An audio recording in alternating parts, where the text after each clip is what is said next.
सुन रहे हैं चाणक्य नीति। चाणक्य नीति सिर्फ कुकू एफएम पर।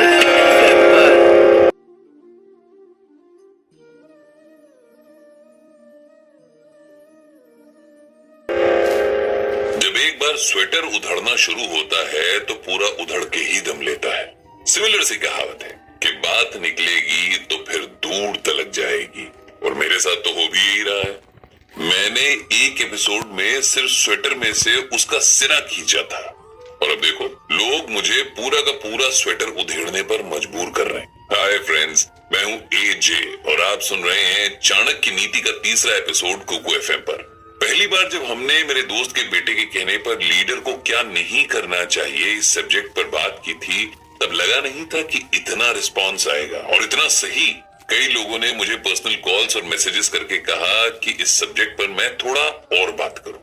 हालांकि इससे मेरी रिस्पॉन्सिबिलिटीज बढ़ गई हैं, क्योंकि मैं बिना खुद पढ़े समझे और उस पर विचार किए कुछ भी नहीं बोलना चाहता। अगर कंटेंट अच्छे से रिसर्च करके ना लिखा गया हो तो उसके प्रेजेंटेशन में न ही कन्विक्शन दिखती है और ना ही उसका इम्पैक्ट आता है, बल्कि उसकी अथॉरिटी पर भी सवाल खड़े हो जाते हैं। तो जैसा मैंने आचार्य विष्णुगुप्त चाणक्य द्वारा लिखित अर्थशास्त्र में पढ़ा, उसके हिसाब से एक लीडर को अपनी ऑफिशियल रिस्पॉन्सिबिलिटीज के अलावा भी काफी सारे काम करने पड़ते हैं। मेरा मानना है कि पहले हमेशा वो समझना जरूरी है जो काम नहीं करने, क्योंकि उसी से हमें वो सब काम करने में आसानी होती है जो हमें वाकई करने हैं।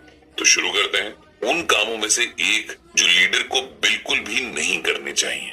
So as per Chanakya there are 3 things जो एक लीडर को नहीं करनी चाहिए, और वो है कभी भी अपनी टीम को उस तरीके से हर्ट नहीं करना जो उन्होंने पहले एक्सपीरियंस नहीं किया हो।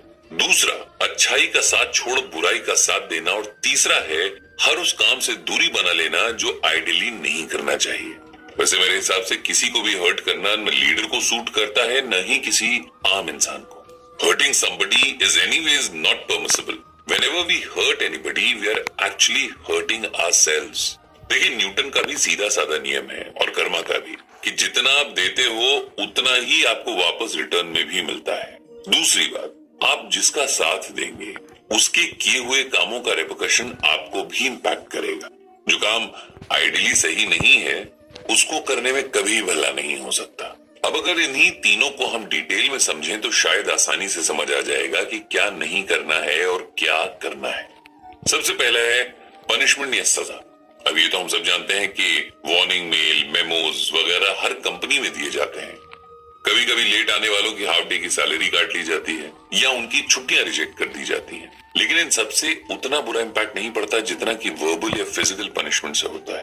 हालांकि फिजिकल पनिशमेंट कहीं नहीं होती है। बड़े से बड़े और छोटे से छोटे एम्प्लॉइज के राइट्स के लिए एचआर पॉलिसीज को बड़ा ही स्ट्रांग बनाया जाता है और उतनी ही स्ट्रिक्टली उन्हें लागू भी किया जाता है।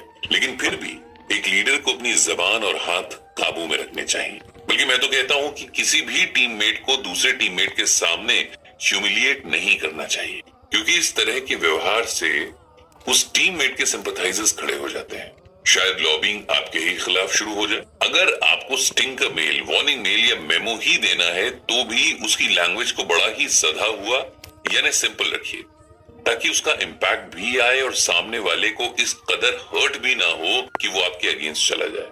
मेरे डैड एक बड़ी अच्छी बात कहते थे, कभी भी किसी की तारीफ करनी हो तो चौड़े में करो, लेकिन अगर उसे डांटना है या पनिश करना है तो अकेले में करो, क्योंकि सबके सामने पनिश करने से ह्यूमिलिएशन का लेवल बढ़ जाता है और उसकी वजह से न सिर्फ वो आदमी जिसे पनिश किया बल्कि जिसने पनिशमेंट देखा है वो भी आपके अगेंस्ट हो सकता है। इस तरह से आप खुद के खिलाफ एक लॉबी खड़ी कर सकते हैं। पहले तो पनिश करने की नौबत ही नहीं आनी चाहिए। जिस भी इंसान के खिलाफ आप एक्शन लेने जा रहे हैं, अगर आप उसके चैलेंजेस को समझ लें तो शायद आप उसकी उन चैलेंजेस से फाइट करने में हेल्प कर सकते हैं। और ये भी हो सकता है कि वही इंसान आपकी टीम में एक नया स्तर बनकर उभरे। हम अपने बच्चों और पेट्स तक को पनिश करने से पहले 10 बार सोचते हैं, फिर चाहे कितना भी नुकसान क्यों ना हो। हालांकि पर्सनल नुकसान और कंपनी के नुकसान में फर्क है, लेकिन फिर भी अगर हम थोड़ा सा ह्यूमन एंगल को ध्यान में रखें तो कभी किसी को पनिश करना ही नहीं पड़ेगा, बल्कि अगर हमने उसके चैलेंजेस को ओवरकम करने में उसकी हेल्प की तो शायद वो ही हमेशा के लिए हमारा सबसे बड़ा एडमायरर बन जाए और दोबारा अपनी गलती दोहराने से बाज आए। इस तरह हमने किसी को पनिश भी नहीं किया और हमने एक स्ट्रॉन्ग टीममेट भी बनाया। अब आते हैं दूसरी बात पर, जो कि है अच्छाई का साथ छोड़कर बुराई का साथ देना।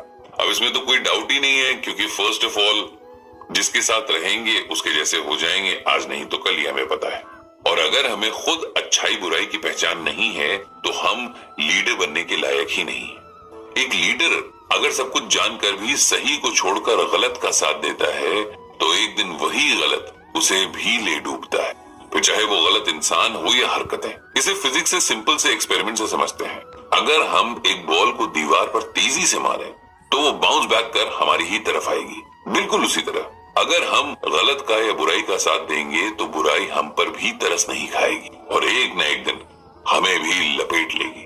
और एक लीडर को ऐसा रिस्क कभी नहीं लेना चाहिए, क्योंकि वो अकेला नहीं है, उस पर अपनी टीम की रिस्पॉन्सिबिलिटी भी है। अगर वो खुद गलत के साथ खड़ा है तो उसकी टीम भी उसको फॉलो करेगी। इस तरह तो पूरा का पूरा सिस्टम ही बुराई के रास्ते पर चलने लगेगा। तीसरी और सबसे इंपॉर्टेंट बात, जो काम आइडियली सही नहीं है उससे तुरंत से पहले दूरी बना लीजिए। अगर आपको सीधे समझ नहीं आता है तो मैं आपको बचपन में ले चलता हूँ। किसी भी बच्चे को बैंगन की सब्जी कभी पसंद नहीं आती, ज्यादातर मुझे भी नहीं आती थी और शायद आपको भी नहीं आती होगी। तो जैसे आप बचपन से बैंगन की सब्जी अवॉइड करते आए हैं, उसी तरह आइडियली रॉन्ग काम को और इंसान को बिल्कुल वैसे ही अवॉइड करें और इस तरह आप आगे की प्रॉब्लम्स को भी अवॉइड कर सकते हैं।